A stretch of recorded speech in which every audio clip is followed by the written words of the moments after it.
Good evening, everybody. My name is Jose Delgado. I am the chair of the audit committee. It is 5:04, so we're gonna get this party started.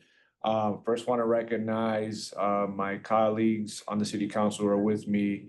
Beside me, we have Councilor Tim Allen, so thank you for being here. And I see Councilor Govan is online. We also are joined by Kathy Bono, our leader extraordinaire of all of our finances and money and everything. I like that. And give me your first name. Jessica. Jessica, our new assessor, Chair of the. chair of the Board of Assessors, Jessica. So welcome, Jessica. And we have Miss Jeanette DeForge from the Republic. And online, I see we have obviously Mr. Young No. Hi, Karen. Nice to see you. We have Jay Latore. Am I missing anybody in the online world? I want to make sure I pop this up. All right. Good. All right. So with that, I will officially kick it off. I'll throw it to you, Mr. No. Thank you, Counselor. I'll share my screen with the pilot report.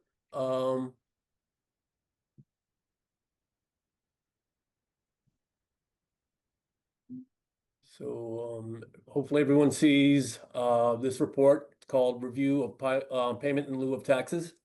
Yes, we do. Okay. So I'll start off with this report in the interest of Jessica and CAFO Bono's time, and we'll move on to the FY26 audit plan afterwards. So want to start off by thanking the Assessors Department, Patrick Greenlaw and Jessica Guerra, for their assistance during this audit. We did this audit because it was on our annual audit plan, and the objective of the audit was to assess the internal controls over the administration of pilots. The scope included fiscal year 24 and the period from July 2024 to May 2025. It excluded government entities and MGL Chapter 121A program. These are the economic development programs that don't require tax payments or real estate tax payments. So I'll turn to background section of our report. So the city has various pilots with tax-exempt organizations. These pilots are based upon negotiated agreements with varying terms. The Assessors Department administers pilots. So I'll turn to page 3. Exhibit 1 here displays the ranking of tax-exempt properties. So Springfield ranks number 6 in terms of having the most tax-exempt property in relation. Young, is it possible to maybe increase it one more time? Okay. Visibility. Yeah, you can go back down a little bit, right there, and if you can move it over, right? Is that good? You went back to the original. All right, right there is good. If you could just move it over, I think that would be great, just for our sake. Okay. Perfect. Perfect. Okay.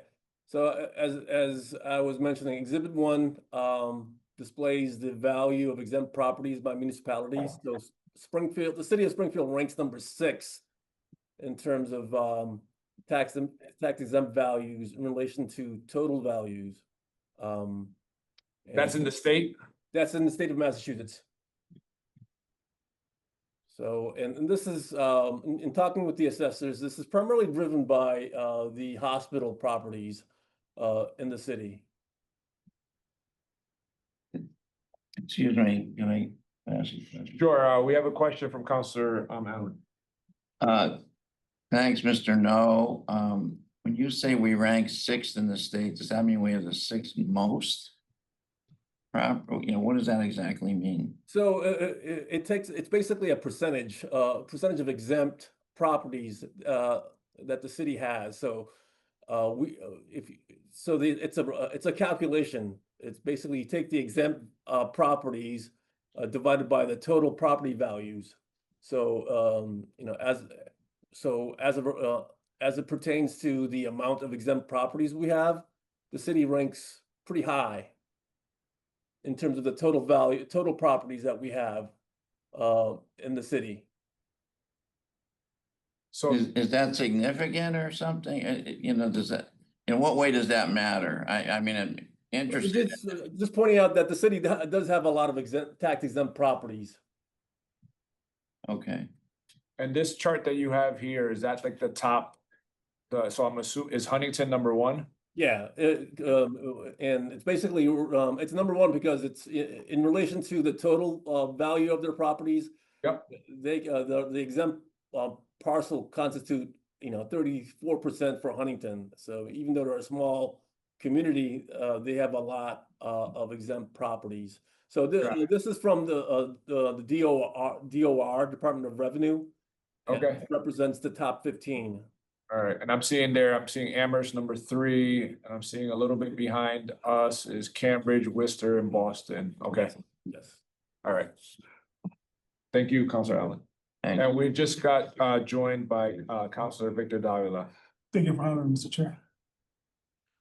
All right, so moving on to our next exhibit. It's just the next exhibit describes the type of exempt properties held. The city of Springfield holds the most. Then you have private, educational, charitable, and so forth.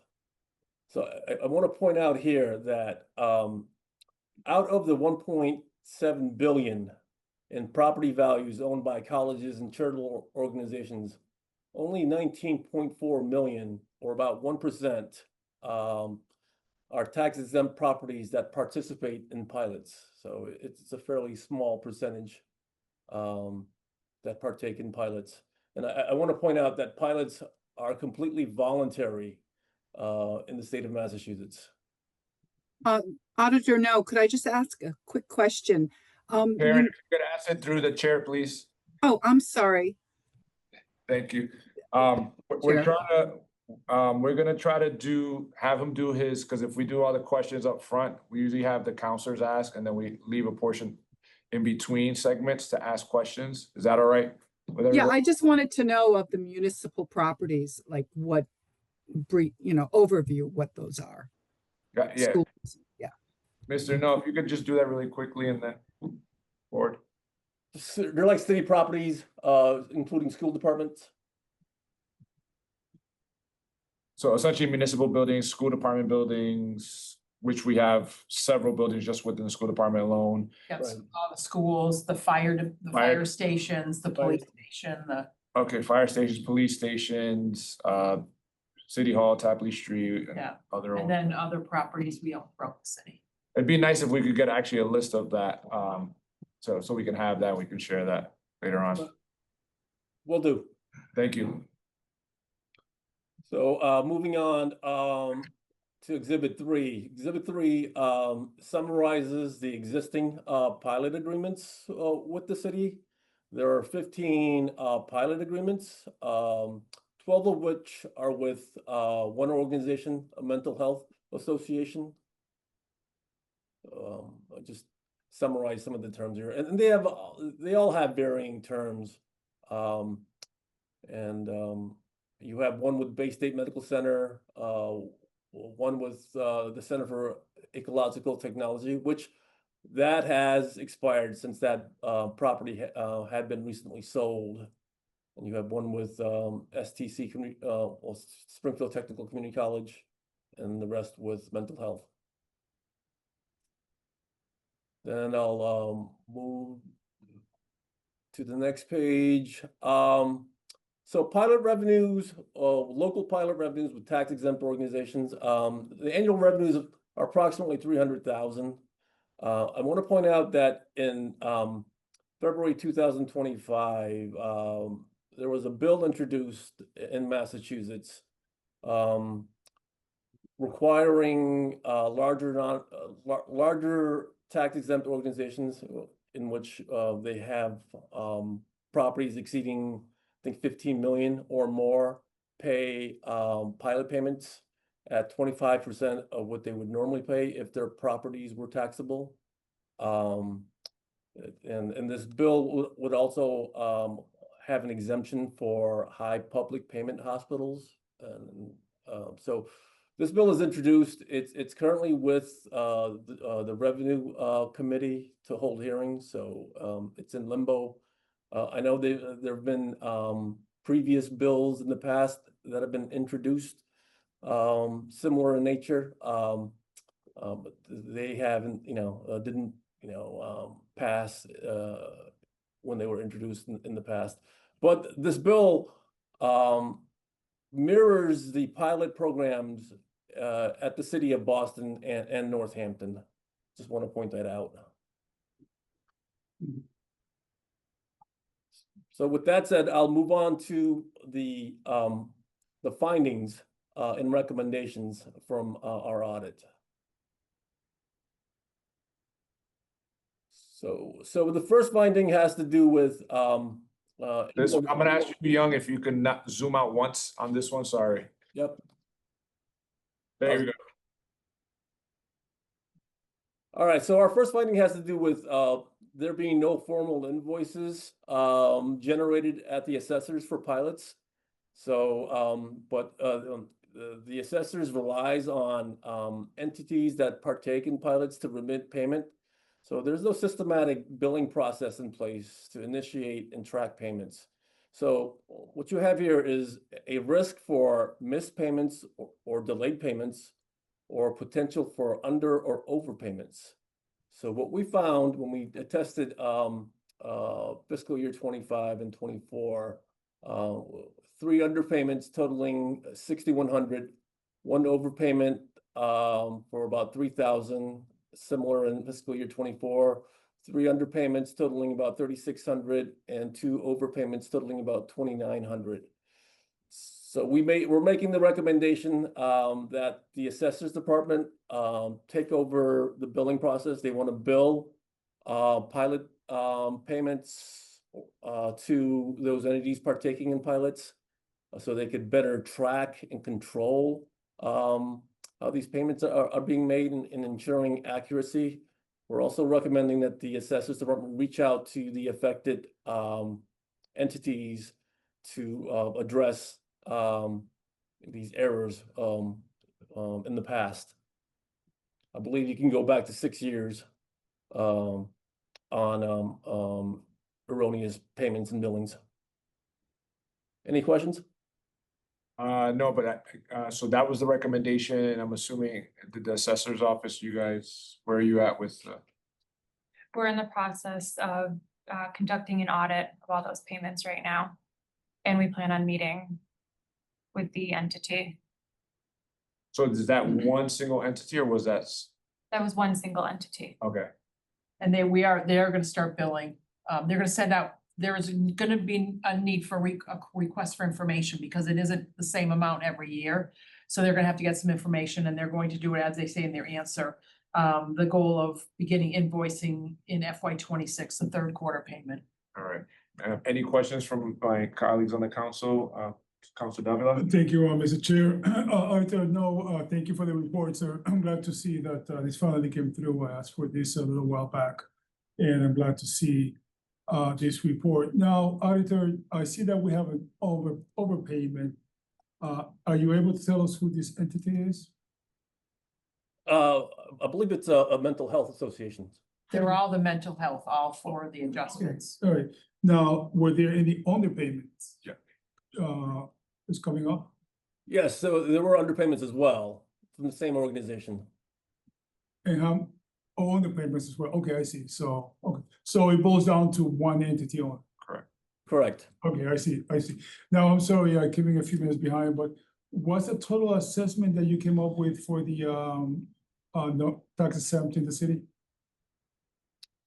Excuse me? Billions. It was billions of dollars, but what's the total assessment for the total tax exempt in the city?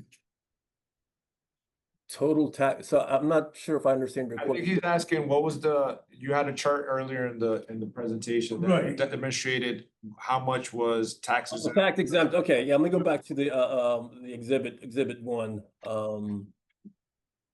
So we're looking at the exempt value, it's at 4.8 billion. And just to be clear, only 1%. Yeah, 19.4 million partaken pilots. So it's Okay. about 1%. Okay. My final question, the area hospital that you show there. I believe based, Oh, the hospitals, let me see. yeah, I remember specifically saying that, I believe the contract expired already, correct? This, let me go back to the summary of contracts. I believe the medical, Bay State Medical Center contract is still in place. What, is that correct, Kathy? Yeah, will be completed in February 2027. Or 2027? Yep. Yep.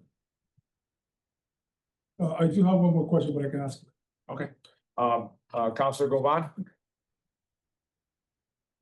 Thank you, Mr. Chair. I'm also happy that we're doing this audit.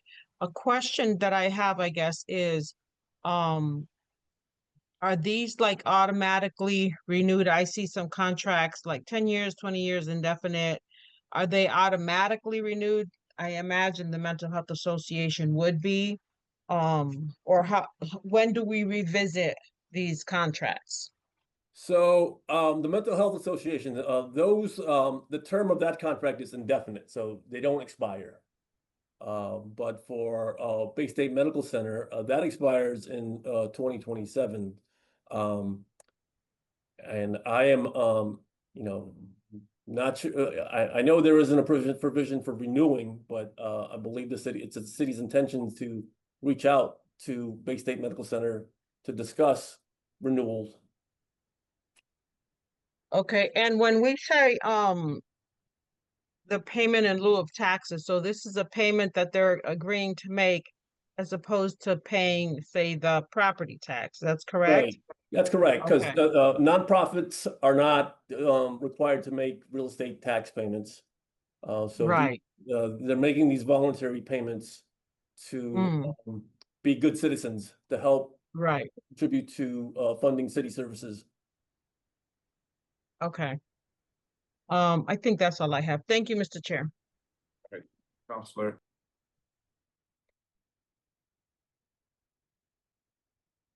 All right, so if there are any more questions, I'll move on to the next finding and recommendation, and that has to do with here. The agreements. So the existing pilot arrangements are inconsistent and certain key terms are undefined. So as Councilor Goban had mentioned, she's recognized there are a lot of varying terms.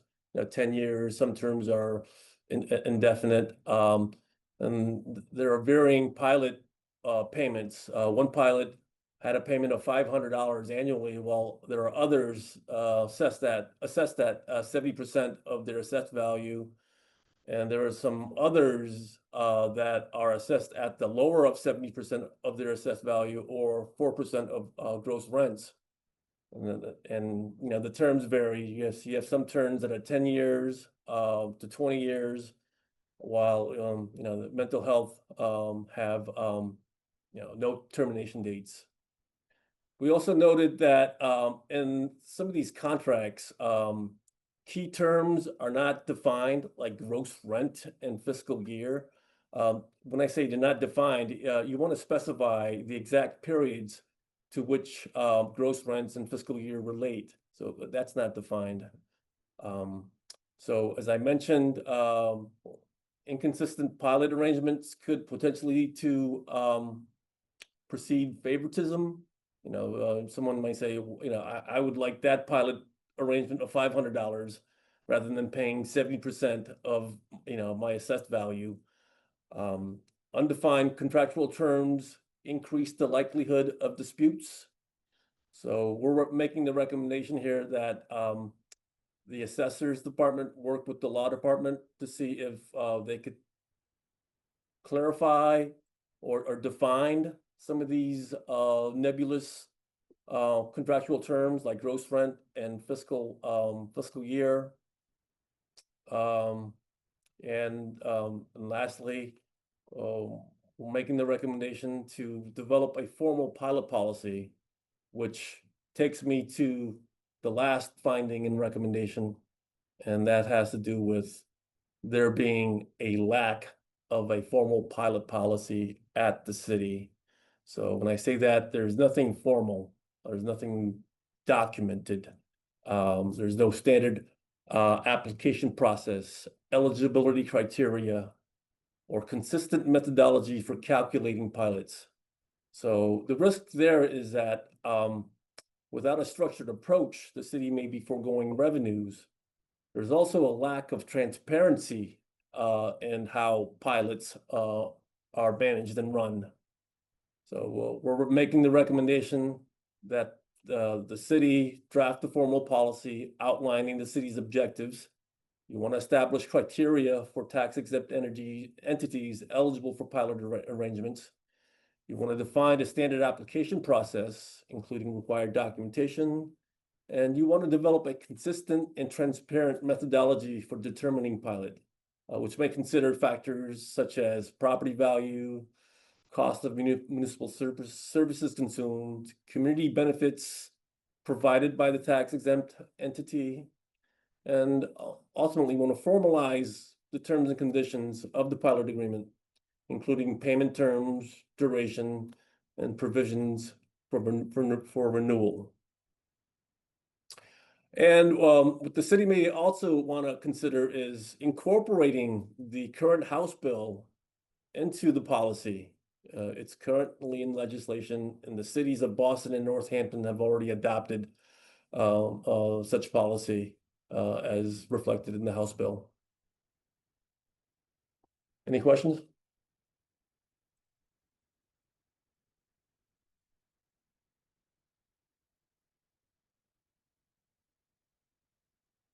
You all are muted.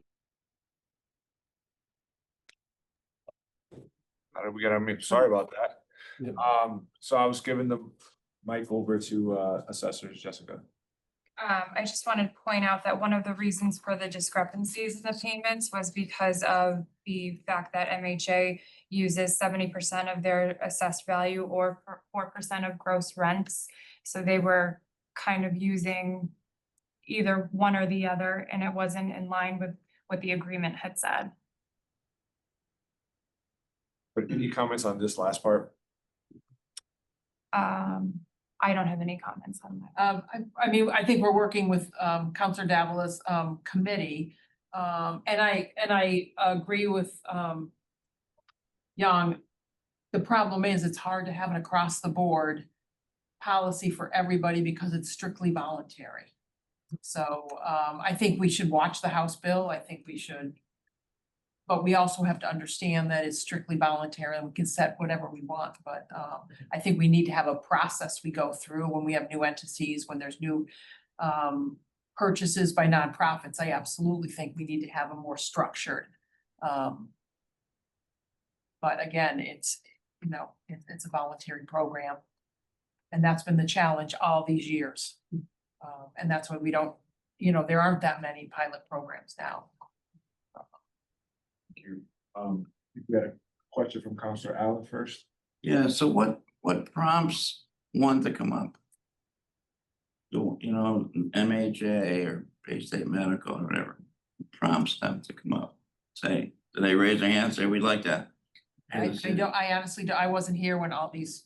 Yeah, So I remember when I was working in Public Health Council years ago, before I was on the city council, and Bay State made a $750,000 payment to the city, and it was referred to as a pilot.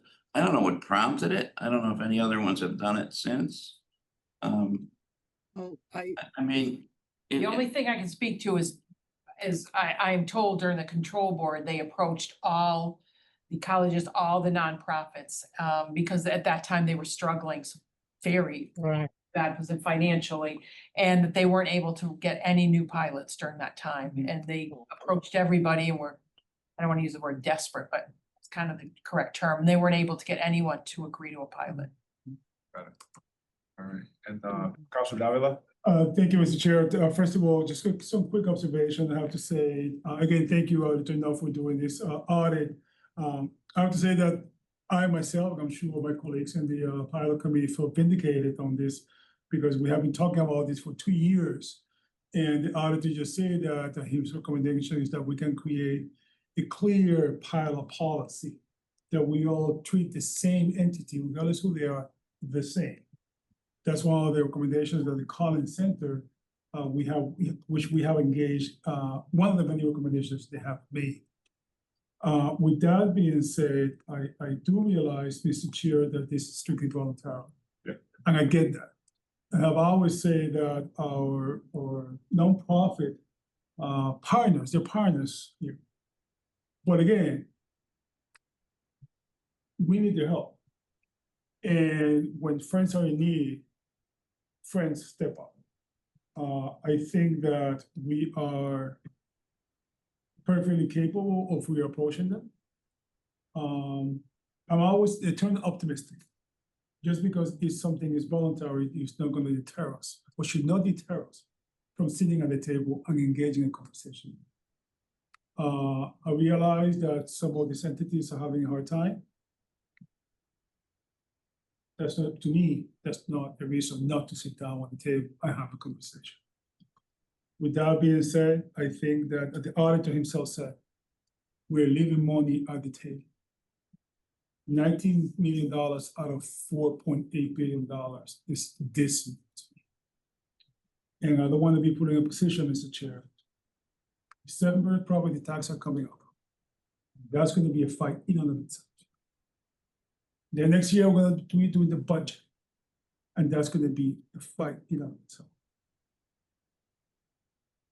And I don't want to get into those fights without knowing that we have to do everything possible, Mr. Chair, to ensure that we have more revenue to the city. Thank you, Mr. Chair. Thank you, Councilor. Are there any questions from anybody online? I see Yes. Karen Lee's hand up. Go ahead, Ms. Lee. Auditor, no, I want to just question that Bay State contract. I'm looking at it here and it says that it expires in July 2025, which is what we thought it did. So was it extended somehow? It started late. What do you mean it started? It didn't start, it started 2 years behind, so, the date, Oh. so, you know, the dates were all, the beginning dates were off. So the contract date was 6/30/15, but it didn't start until the 7th? 15th, yes, so that's why. Oh, okay, all right, makes there's a lag, sense. 2 years. All right, thank you for that. Mhm. One other thing too, Mr. Chair. Thank you, Councilor Davila, for, I'm gonna just piggyback on what he said, is that the pilot committee does have, we've been doing work for a couple of years now, and we do have an outline of a plan. And the main component of that is we're looking for a grant to pay for a study. It's only about $40,000. And again, Kathy would ask if the mayor would consider funding that study so that we can get incorporate Auditor No's report into this plan and get it moving faster rather than wait another year. So I would ask again if the mayor could fund this study. Thank you. Thank you, Karen. Councilor Govan, your hand raised. Thank you, Mr. Chair. So yeah, those questions, I think should be answered. I really love that, a study is possible, because I know that, a lot of nonprofits sometimes really make a lot of money. You know what I mean? And I don't know if we want to, I know it's voluntary, but if there's a way for us to be able to have a formal way of doing this, even going out and asking, the nonprofits, especially the ones that are really successful and that are bringing in a lot of money for their organizations. Because as Council Davila said, our taxpayers have been basically, carrying the burden for the last 10, 15 years. Every year, their property taxes go up. And we have like the colleges, the schools that we have in the area that have a lot of our property, have a lot of land in the city of Springfield and aren't necessarily paying their way, being good neighbors, as Mr. No said. So I'm hoping that there might be a way for us to be able to kind of like formalize this somehow and be able to approach organizations, in a way that we can say, hey, we need our residents to be able to be supported and to be able to be helped, and so that everybody is kind of like paying their own way, right? Because I know that these organizations are using our city services, our safety services, fire services, and we have to pay for it, of course. So I'm hoping that we can find a way to be able to kind of like equalize it a little bit, or have it be neutral to a certain degree. So I'm glad that we're on this topic and that Karen's committee is working on this. Thank you, Mr. Chair. Thank you, Counselor Govan. Mr. Noak, if you could go back up to the chart that showed the I guess the city's kind of payment in lieu of taxes. That one. I guess so one, I want to thank my colleagues, particularly Counselor Davila and everybody else who's really been working on this project. Thank you, Karen, for serving on that committee. I am not as knowledgeable about that as much as you guys, and that's why we have multiple counselors who divide and conquer. But I guess my question is trying to understand, I think the original question, I think, is like, how do we even get into these kind of pilot programs, which I know some of these go back a while. But is there a way to find out? So some of these payment in lieu of taxes, is there a way to find out what organizations, nonprofits that are paying? Is that because there's a significant amount of revenue? I mean, I had a question pop up in my head because of Councilor Govan's comments in terms of, nonprofits are historically not supposed to, they don't make money, right? Like they're usually zero every year, right? Because it goes back into the organization. But are there many of these where their functions are making a profit or some type of revenue for the organization? I mean, is there a way for us to identify that, I guess, when you guys come up with these pilot programs? Like, but I guess the question is, how does someone offer to pay it? And two, how do we identify like what nonprofits are actually making money or revenue? Because I know that we have a high percentage amount of, taxes at properties and, within our city. And so it's just made me think, like, how many of these like Bay State, is it a building that they have some type of doctor's office, and those doctor's offices are making money, right? Like, I'm just throwing random stuff in the air, but like, is there a way, do we identify that when we go through that process? And I know, Jessica, you're just stepping up a chair, so if you don't know all the answers.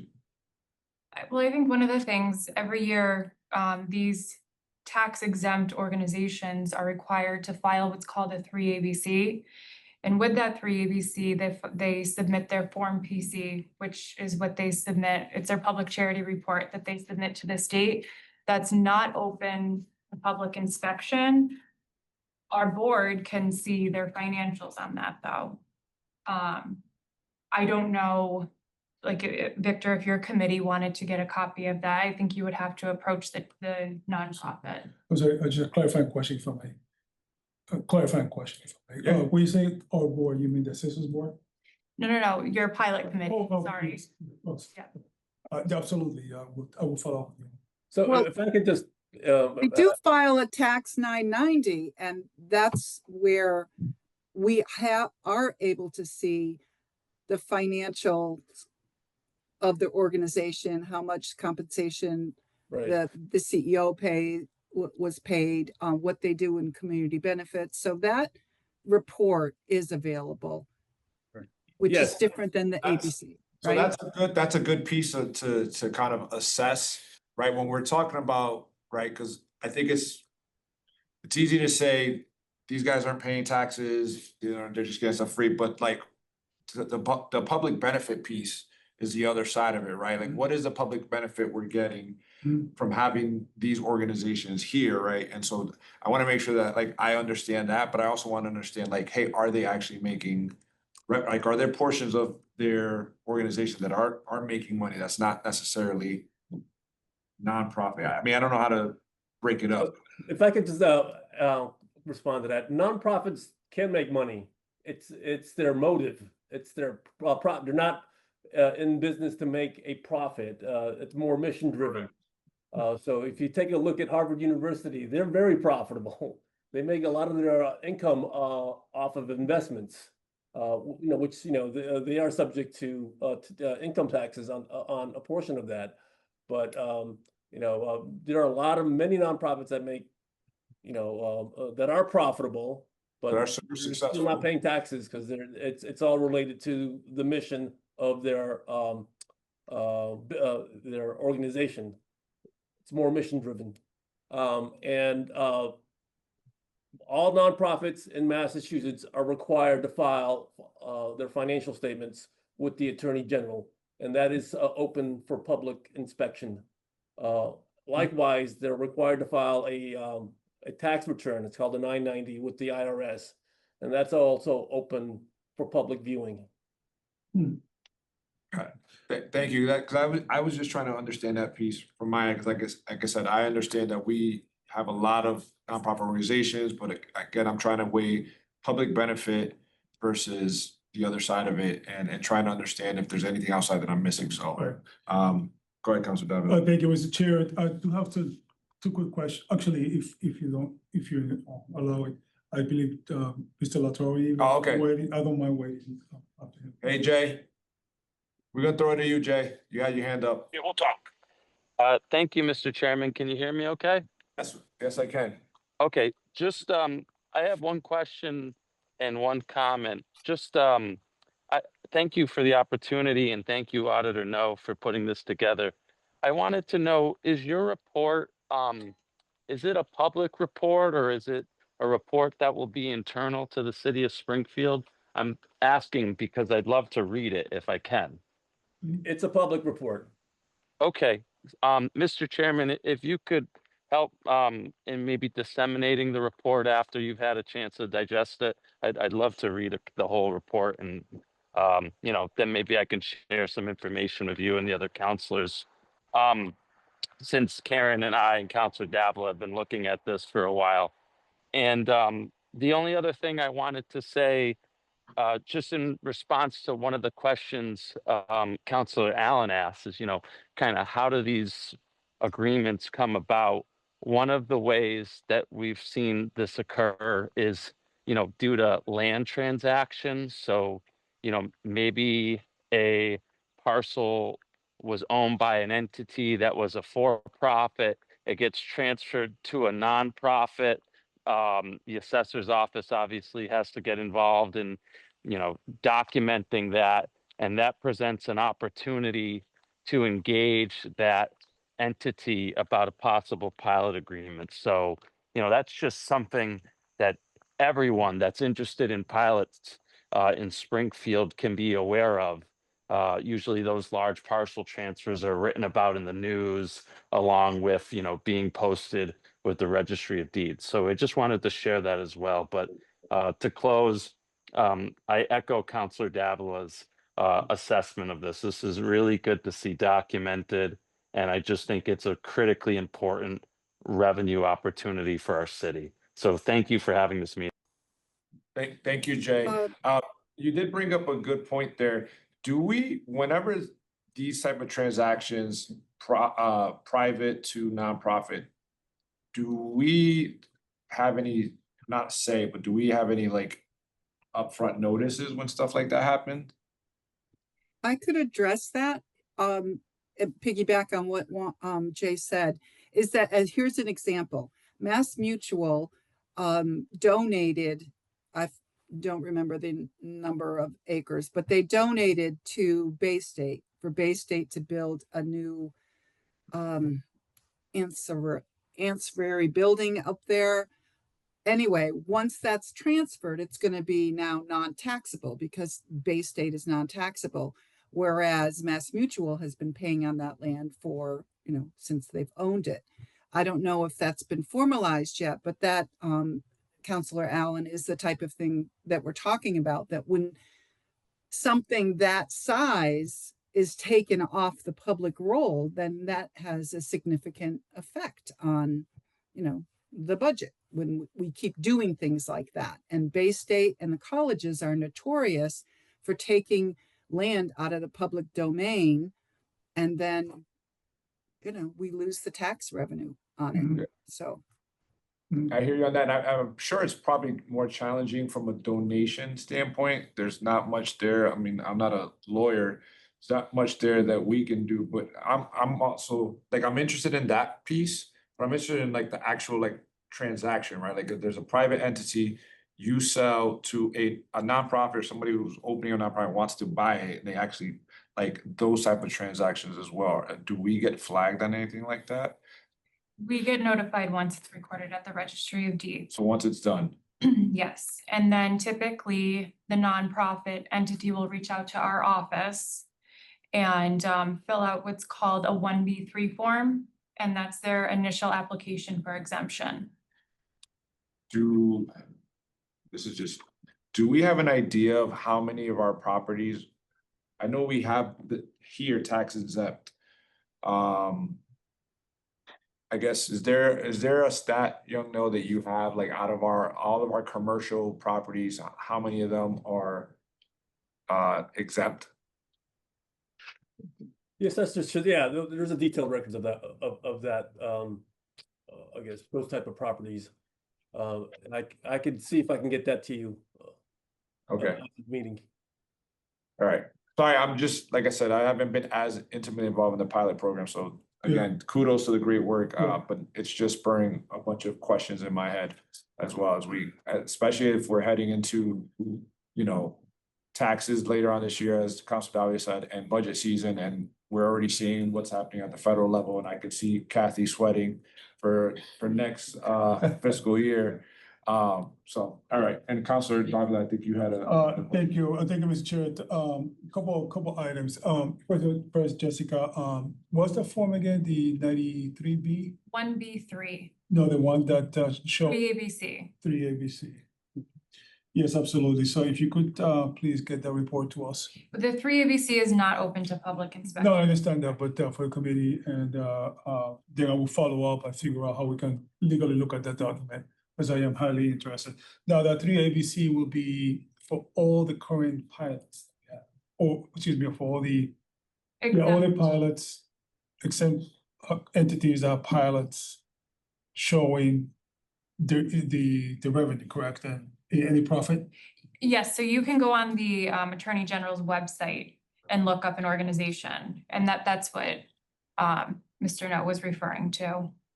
But what is this report going to show us? So the 3ABC is, I was just stating, that's what they submit to our office, and they submit with that their Form PC, the Public Charities Report. Okay. So if you could please get that to us, and then we'll follow up with you and clear with the law department to see how whether we have to be a executive session or for the committee to look at this. Okay. We will figure out how we do that. Now, Mr. Chair, if I may, Auditor, no, can you go back to, I think we have 15 existing pilot programs.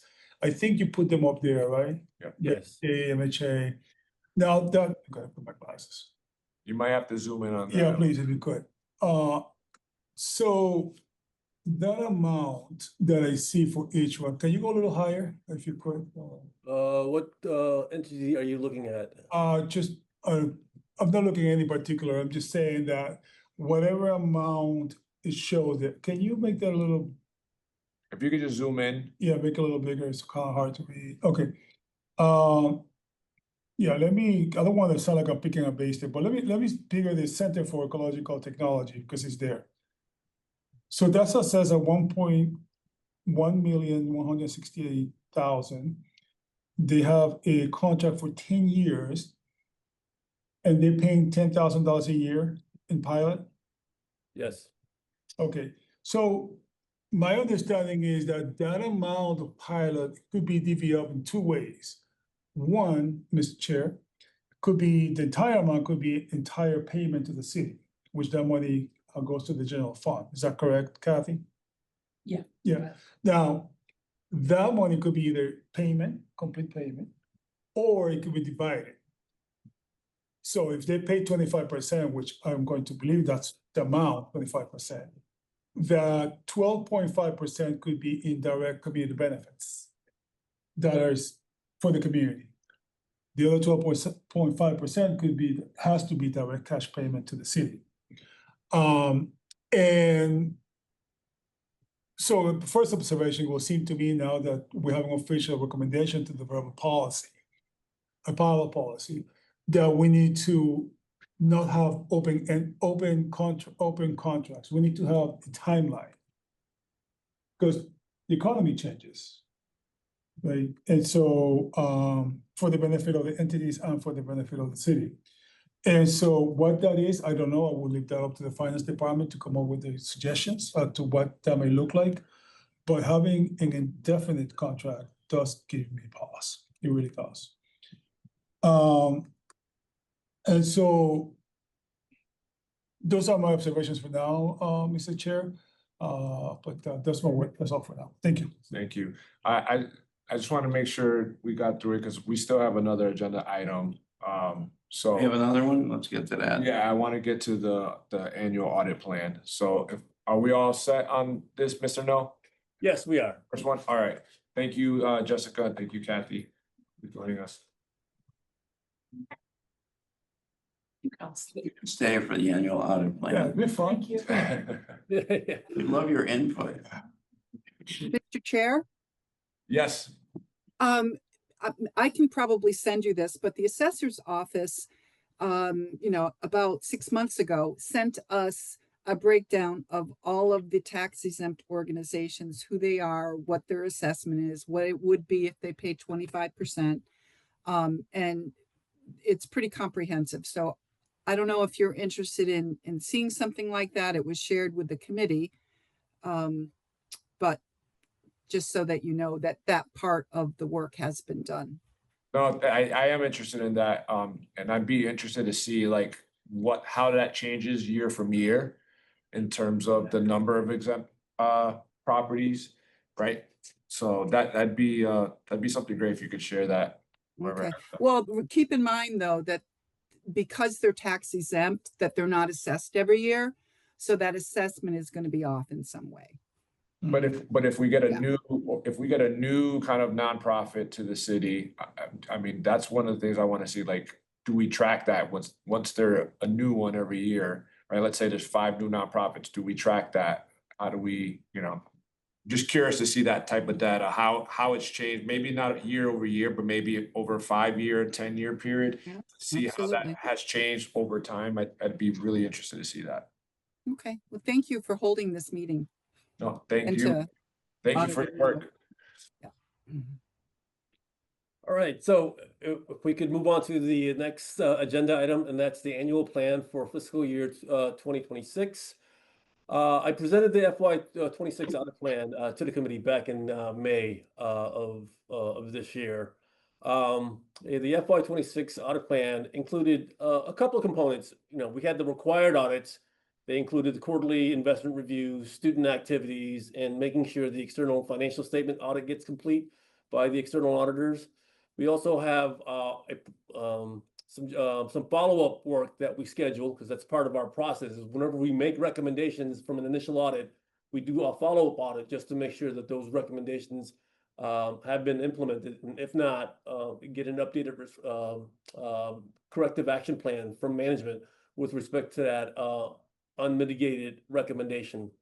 And those follow-up reviews include building code, facilities, and parks and rec for FY 26. And lastly, we go into our performance audits. These are the audits that we based upon a risk assessment model, saying that, based upon the risk that these programs and entities pose to the city, we're going to work on them because they have a higher risk. They include an IT review at the libraries, street maintenance, street lights, procurement review at ZEP, evidence room at Springfield Police Department, seized cash at Springfield Police Department, and we have 400 hours allocated for special requests. The committee wanted some time to review the audit plan, so I convened this meeting to discuss it further and to see if the committee has any additional questions or recommendations. I'm gonna open that up to my colleagues here. Yeah, I mean, I'm not looking at a document on my phone or whatever's been passed out, but I have a concern that we don't always discuss the things that are of most risk to the city. Mm-hmm. And that concerns me. And I'll give you an example. An example is the money that goes through the city and goes to other entities. That the city, Jerry McCafferty or whatever, parses out money to other say homeless programs or whatever.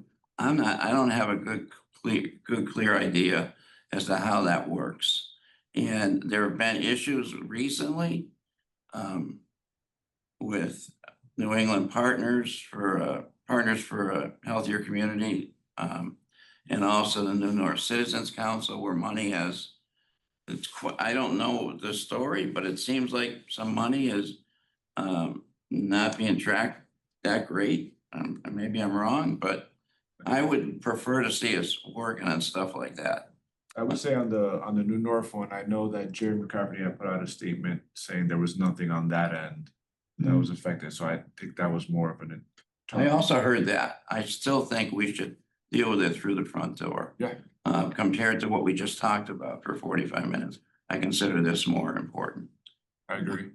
Yeah, I think we need to be looked at as an entity that's looking after the money of the city. We've had these 2 incidents happen recently in the last 6 weeks or a couple months, or in some cases, Partners for a Healthier Community. I'm not sure that's the right name. The New England Farm Workers, I'm not sure I'm saying it right. Money that they owe the city owed, et cetera. We need to be stronger in that phase of the game, in my opinion. It may be that Jerry, I'm very impressed by Jerry, but I'd love to have Jerry then come to a meeting and tell us why this isn't something we need to be concerned about. Yeah, I think to my colleagues' comments, I think, that's part of the stuff. I know you come up with recommendations. I know we're supposed to give you comment, but I think I'd like to see a more, like, this is right here. You're giving us your idea of what you want to do, but I think I'd love to see a little bit more collaborative, right? And not like item 2. Like, I think this itself could be its own agenda item in the future, in terms of making sure that, like, we're collaborating on concerns that we have and priorities that you have as an auditor on items that we might not be paying attention to, but you do.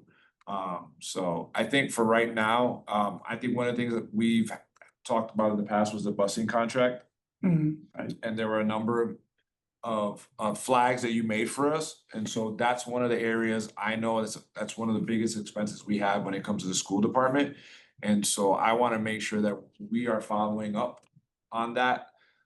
It was a good flag on your end, but there's things like that.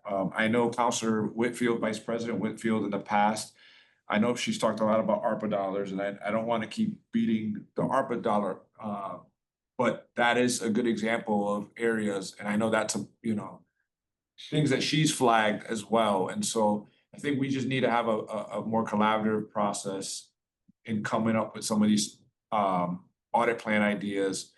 Have a section that you have to do as your job, and then have some space for us as counselors or as the city to flag items that we are seeing as problematic.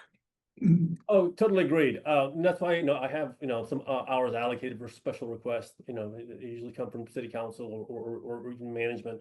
But yeah, I will, make it more of a point to, start this process much earlier with the audit committee to address some of your concerns, for audit ideas, and talk about, the risk, that, your concerns, poses and see if we could work it into the fiscal year audit plan. I think I should have been more, been reaching out a bit more. I've always liked to say to all my, I guess, constituents, our door is always open.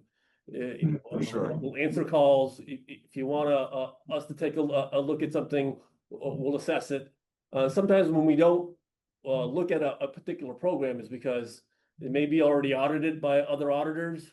So we want to avoid duplication of efforts, or we not have the same risk profile that they may have. But to that point, having a meeting like that would be helpful for us to know what is currently being done by external auditors. Yep. I think that we can see that, that educational aspect of it is letting us know that would be more helpful for us. Like I said, I'll mention other stuff. Like I know in the past we've talked about, I think the whole focus of this committee working with you is making sure that we correct inefficiencies in the city government, right? And a lot of those inefficiencies cost taxpayers dollars. And so our main objective is making sure that we're being efficient with tax dollar monies, our tax public dollars. And so, for instance, we had the conversations in the past about positions and how many positions do we have that are open and reoccurringly are open. And, if we're putting that in the budget, but then they're still open, right? There are a number of things that we really could be working on collaboratively to really, I think I could speak for all three of us, all four of us that are here as city councilors, that our main objective is making sure that we're making the right investments with taxpayer dollars, and that we don't want to see the continual increase in property taxes. And so working with you and your office to make sure that we're collaborating on some of these, I think would be super helpful. So Agreed. So yeah, I'll definitely make it a point. Every fiscal year we'll talk, have a couple of meetings to talk about the audit plan, and so that we could get some ideas from the committee about some of their concerns, and even reaching out to city council as well, other city councilors about their concerns as well. So we want to be all inclusive. thank you, Councilor Davila. Thank you, Mr. Chair. Just a quick observation. First of all, again, Auditor, no, thank you for doing this. I personally consider that looking at anything that either brings revenue to the city or stops the bleeding, I think it's important to look at regardless of what it is. With that being said, Auditor, I'm sure you're going to be sending this to all the councils as well. Yes. Okay, and then can you give us the 30-second overview, at least, because I only see the school department treasurer and. So I'll go over quickly. So as I mentioned, school department, we do the student activities audit because it's required by the state to have it audited every year. Then we looked at the investments quarterly, the city's investments that they hold. So we want to make sure they're in compliance with Mass General laws. We make sure the external financial statement audit is completed by external auditors. We do follow-up reviews just to make sure the recommendations that we made and the management has agreed to have been implemented. And if not, we want to know what the status is going forward, if they're going to get implemented. And that's the key here is for those recommendations that don't get implemented, I want the audit committee to know, saying these are open recommendations and they pose risks to the city. So that, management is held accountable for not implementing what they had initially agreed to. So that's the whole purpose of follow-up reviews. Then on the performance audits, information technology review over at the library, DPW street maintenance, DPW street lights and repair. That's I think a concern that you had expressed, Councilor Davila, that That's correct. you wanted to know more information about that program. The procurement review at the empowerment zone, we see this as a risk because they're a not-for-profit that is supposed to comply with procurement laws in Massachusetts.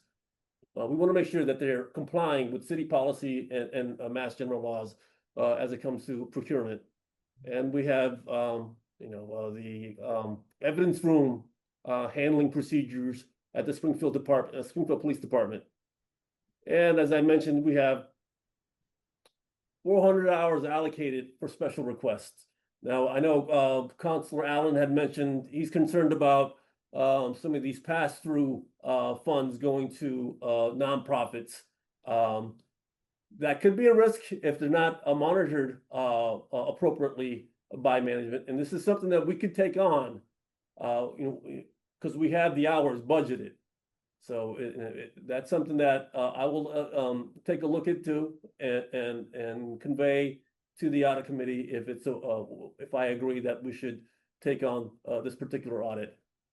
Yeah, I'd like to, so once we get this document for the annual plan, I'd like to submit it to obviously all the members on the audit committee, but also my colleagues. So that, because we have to finalize this before the council anyway, so we can get a quick review of it, and then if we have any other suggestions, we'll let you know. Right, so again, if you could let me know if that's the particular audit you would like to see happen in fiscal year 26. Got it, okay. Perfect, Councilor Davila. Yeah, I'd like to know some quick follow-ups. If you could go back regarding the streetlights, it was my understanding that was gonna be done this year. That's for next year. Director Signoli had recommended that we wait until most of the LED lights have been implemented. And that's gonna happen sometime, I think, November or December. So that makes sense. Auditor, yes, thank you for saying that, but I'm gonna tell you the same thing that I told you before. I do have objections to that, because I feel we're gonna get skewed numbers out of this. And the reason that I bring that up is like the LED is gonna happen no matter what. And I think last time we talked, I think we're 70% into the transition into LED, which is a good thing. But if I'm not mistaken, every time one of those lights goes out, after 3 days, Eversource is supposed to reimburse us money back. Now, I know last time Eversource was here, they were talking that there was only 69 streetlights out throughout the city. Well, I am not that naive. I just don't believe them. And so, that will quantify into a lot of money, I'm sure. Whatever the rate is times 3 days, whatever they're out, I'm sure. So I'm putting my objection on the record, Auditor, with all your respects. I will also take objection, sir, that Chris Signoli, as much as I love you, is not the final decision maker here. There's a city council here as well. And so I am extremely surprised with that. Because I feel like we're gonna get incorrect data. That's my first observation. I do have another one, but if you want to respond to that, I will give you the opportunity to respond, yeah. Yeah, so the audit is going to happen in this fiscal year. So it's just a matter of when. Yeah, but I remember what, I am a little, I'm gonna say the word annoyed with what I just heard from you. Because unless I fell asleep in our conversation, that was not my understanding. And I don't think I fell asleep. Yeah. But anyways, I'm putting that on the record, Auditor. And so with that being said, I look forward to seeing the number. But again, the city is leaving money on the table. And I'm gonna keep drumming that drum, because then we have to fight for everything else. And I'm not directing this at you, Auditor, no, I'm just making a general comment, because we have an obligation also to oversight, and that's what we're doing.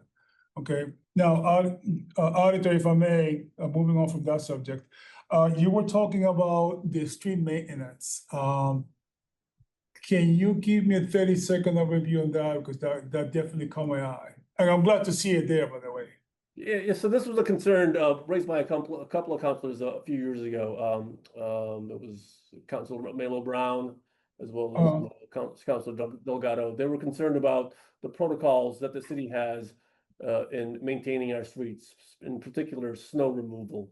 So we want to take a look at not only snow removal, but just the overall street maintenance program throughout the city.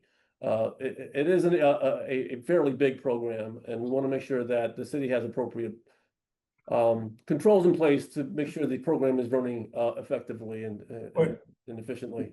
Does that include the sidewalks as well? Yes, it does. It does. Okay. Can you tell me a little bit in 30 seconds what the sidewalks will look like? Well, we want to make sure that this there are no safety hazards with sidewalks. Making sure that sidewalks are properly maintained. Yeah, one of the things, and I know, and I thanks the DPW because they're doing some great work in my district, getting some of the sidewalks fixed, and I thanks Chris Signoli and the DPW for that. But one of the things that I personally would like to see, Auditor, is what kind of rhyme or reason, or what kind of methodology do they use to decide what sidewalk or street for that matter is going to be done? Because it seems to me sometimes there's no rhyme or reason. So I would like to see some sort of a methodology that they use. Because my constituent asked me, and I just sit there like, you know, I'm not sure what methodology they use to decide what's going to be done. So I look forward, maybe you can incorporate that and getting that information to us. Will do. Thank you, Counselor. I just want to, it's 8 minutes past 6. I wanted to keep this within an hour. So Young, is there anything else on the annual audit plan that you wanted to? Well, no, that's it. What I'll do is I'll forward the annual audit plan to the audit committee and you could move forward, proceed to present it to city council for their approval, because that's the ultimate goal is to have city council approve the audit plan. And if there's any changes that you'd like to, city council and the audit committee would like to see in the audit plan, please let me know for revision. And Well, definitely, and I just want to say that, I've learned a lot while chairing this committee, so I appreciate the work that you put into, especially how much details, things that I don't even really think about, that you wouldn't even think about from a government entity standpoint. So I've learned a lot. So I want to make sure you know that my comments earlier were more just wanting to be more collaborative, but there's a lot of stuff that I'm learning through yours and your team's work. So thank you for that. And with that, if there's any questions from the counselors, I'll end the audit committee meeting. thank you. Thank you, guys. Thank you.